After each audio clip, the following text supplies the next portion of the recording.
What's going on, guys? This is Martyrs Brigade 99 coming to you once again with another session of Killzone Shadowfall. Alright guys, we're back at it once again with yet another installment of Killzone Shadowfall multiplayer for noobs. And we're still dealing with the support class. And like I said before, this is basically my personal favorite out of all three classes, right? And just in case you guys may not know, there are three classes. You have the scouts, the assault class, and the support. And I really believe that the support is the bread and butter or the backbone of any Killzone squad or team, or even clan, once we get the capabilities to go ahead and create and become a part of a clan. So this video will be dedicated to the supply crates. Now the main reason why I didn't dedicate a full map, just one map playthrough to the supply crates, is because the way I see it, you can't really use the supply crates for each and every situation. You have some missions where you're more running and gunning, kind of like team deathmatch. Whereas in other types of missions, such as capture and hold, search and destroy, either attack or defend, those type of missions, in my personal opinion, are best for the support class to use the supply crates. And the main reason why I say that is because if you have a good team with you, you will have at least at least three people per objective. And as long as you have at least three and you have a supply beacon, you are basically good to go. Because, not a supply beacon, I'm sorry, but a spawn beacon, you're pretty much good to go. Because if you notice, we have a spawn beacon right where we are. And I think I already dropped a supply crate.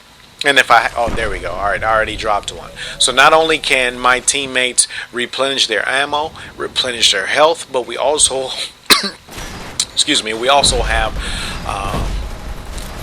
we also have a spawn beacon. Now that I'm watching this video, I was standing in the absolute worst area. The worst area, and the main reason is because my back is exposed. Not only was I standing in the bad area, but I dropped a supply crate, and actually the spawn beacon is in the bad place. You guys see that corner?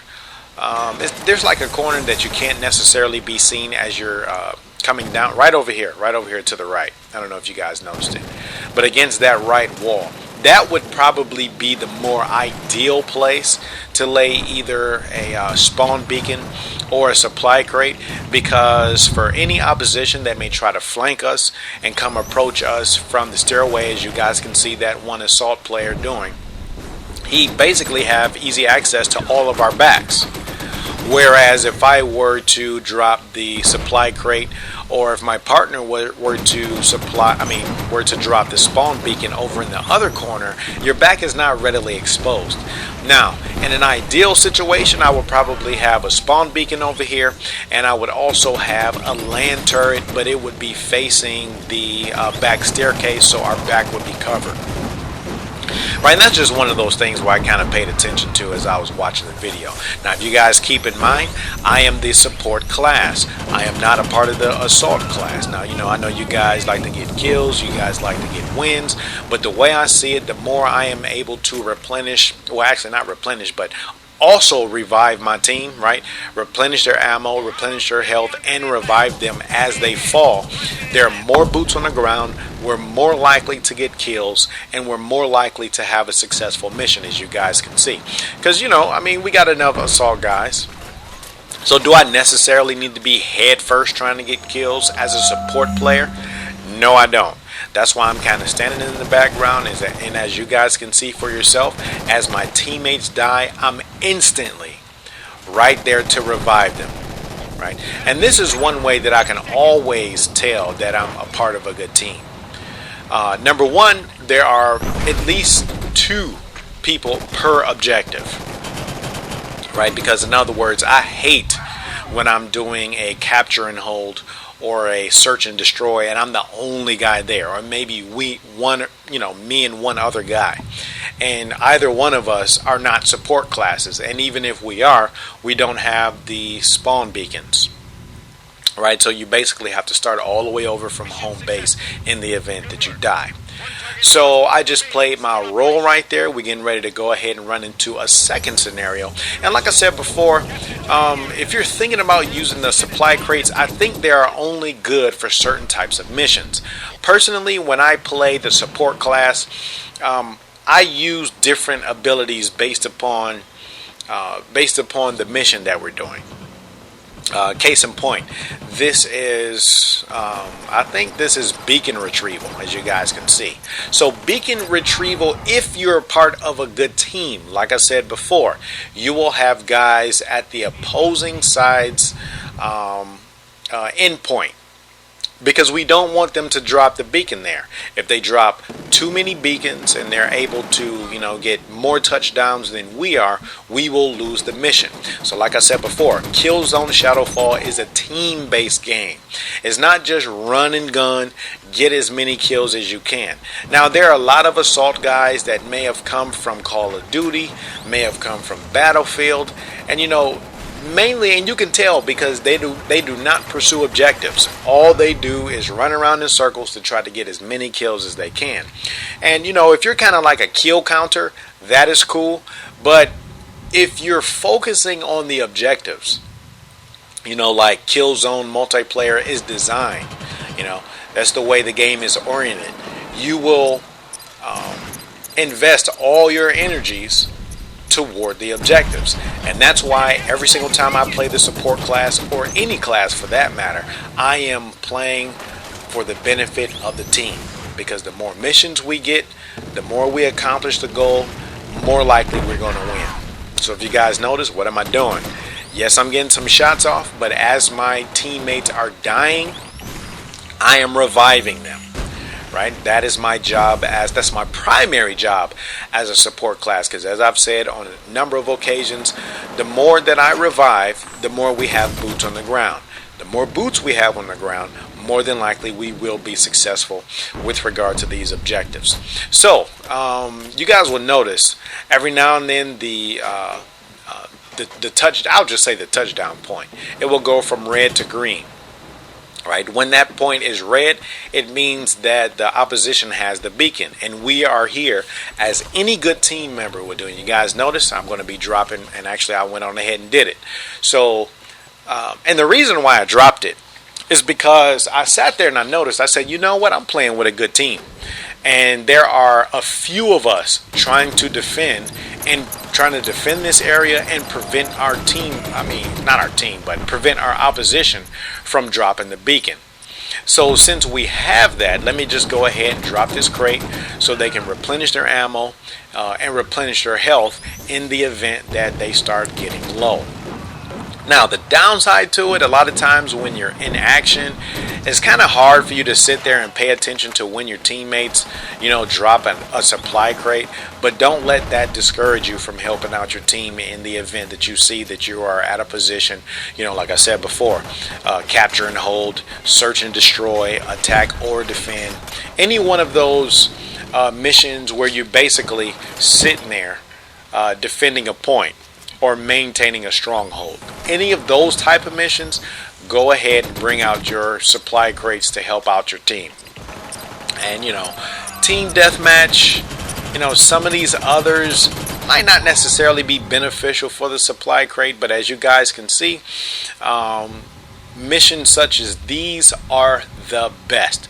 Now, unfortunately, you cannot upgrade the supply crate right out. Now, since we're kind of on the subject of supply crates, in Killzone 2 and Killzone 3, there were stationary, in-placed ammo barrels. Right? So as an engineer, the only thing that you would do, you would run around to these in-place positions and you would fix them. Right? Because at the start of the match, they would all be broken. So you would run around and fix as many of them as you can. And pretty much with enough experience, you knew where all the ammo crates were. So it was no big deal. Killzone Shadowfall is a little more difficult. And I think they're making it a lot more team-based in the sense that they don't have these affixed positions anymore. You actually have to pay close attention to everything that's going on. Right? Now, Honestly, when it comes to the support class, the ammo crates are cool, and they're relative to whatever mission you're doing, but for the most part I really like the land turrets and the spawn beacons. I use those the most, and depending upon what missions, sometimes the aerial bots are of a benefit as well, but I really prefer those land turrets and the spawn beacons. Alright, so this is the third and final scenario, and this is, like I said before, I just decided to do some clips because it is only really beneficial for you to use these supply crates during certain situations. Now, keep in mind, I want all of you guys to pay attention to what I just did. Right? One thing that I have realized in my own experience, especially as a support guy, let's just say you have in place a land turret or a spawn beacon or an ammo crate, and let's just say that particular mission that you were playing, you finished it. So now you have to move on to another mission. In my personal opinion, the best thing for you to do is to go ahead and get rid of either that spawn beacon or get rid of the in-place turret.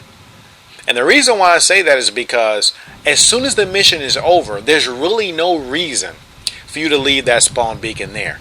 If you leave the spawn beacon there, you run the likeliness of your team to spawn in on an area that is far from the new objective. So one thing that I have started doing is when I'm playing the support class and I have either an in-place turret, a supply crate, or a spawn beacon, as soon as that particular mission is over, I deactivate either the spawn beacon or the in-ground turret or whatever it is I'm using. I let the timer go or the cooldown, so that hopefully as soon as I get to my new position, enough time will have passed to enable me to go ahead and erect a new one. Right, because that's one thing I kind of made a mistake in doing in the very beginning. I would just kind of in place my turret, and then after the next mission I would just leave it there. So once I got to the new objective, it's kind of like, man, I wish I would have deactivated that thing because now I need it. So that's what I'm doing now. For now on, and I kind of suggest, and actually, you guys will kind of fill things out, and you'll figure out what's best for you based upon, how you play, what your intentions are, and what type of team you're playing with. All right, now here's another objective. This is capture and hold, and if you guys notice, I am playing yet again with another good set of guys. All right, there's multiple teammates here. We're trying to attack this objective, and if you guys notice, I laid the supply crate down. So that's why I said that the supply crates are only good for certain situations, and hopefully through these three scenarios you guys will be able to agree. So you guys can go ahead and check out the rest of the video. That's pretty much it for the supply crates. Really not that much going on with regard to it. It's just situation based. Keep in mind what your environment is. Keep in mind that if it's just you by yourself, you might not necessarily want to drop one, because yeah, you're helping yourself out, but it's kind of better if you have more teammates there, because and actually, let me take that back. I think the supply crates can be upgraded.